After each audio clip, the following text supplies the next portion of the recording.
Тоң мамлекеттик балық чарба ишканасы Ысыккөл Форелинде. Чабактан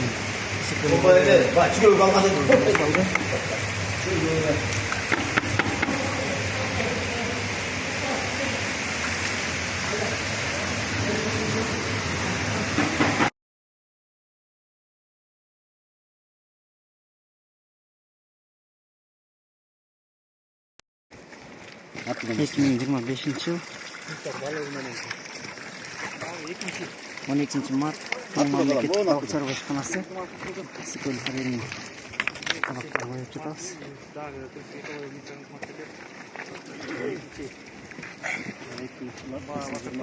Комиссияда Ысыккөл егердин Тоң егерлери, туристтик комиссия, техник инспекция, балық чарба департамент, Академия наука,